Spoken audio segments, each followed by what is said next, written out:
part 6 of how my baby passed away at 7 weeks old. So, like I said, that was the 17th going into the 18th. They called me on the 17th and they were just like, Mom, you know, we're just gonna give you an update. Like, she's not doing good. She has congestive heart failure, all types of stuff. Pretty much telling me that my baby is like dying right now. And I'm just like, what the fuck? So I'm like, what the fuck? Like I said, she went from a CPAP machine to they having to intubate her, like, so that she could breathe. Like, I remember right before they intubated her, like, she could barely breathe. Like, she was like so hard. Like, the CPAP machine was not working, so they had to give her a tube down her throat. So I'm just like, oh my God, like, how the fuck is this happening?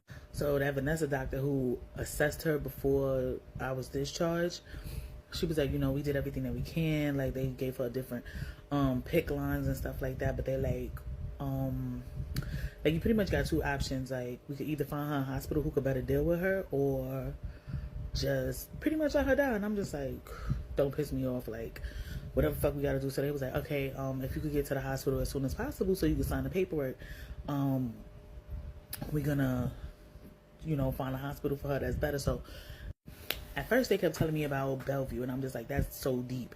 But then they was just like, oh, they have a spot for her in Montefiore, and I'm just like, perfect. That's where my baby was supposed to be any fucking way. But due to me being high risk and stuff, I didn't stay with my PCP. So, like I said, my mom lived near Lincoln Hospital, so I flew there, signed the paperwork, everything. I watched them intubate my baby and everything. I watched them give her all these different PIC lines and stuff like that. So this is her transport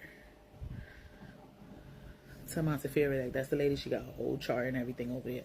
Like, my baby just wasn't doing good. Like, she was gray. She started losing color, and I'm just like, oh my God, like, my baby is gonna fucking die. So I'm stressed out. Like, I'm completely stressed.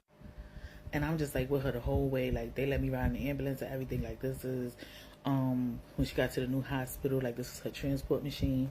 And they was like, you know, she did relatively well. Like, she was alright. It was like literally as soon as she left the hospital, she stabilized. And I was like, it's that fucking hospital.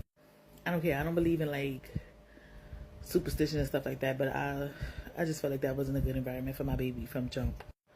So, like, this is around the time I started blaming myself. Like, damn, I should have just stayed with Montefiore. Like, high risk or not, I should have just went to all those different buildings. Like, because I felt like this wouldn't happen if she was at Montefiore. But hey, I feel like nothing doesn't happen without a reason, and so, and it's not for me to question it.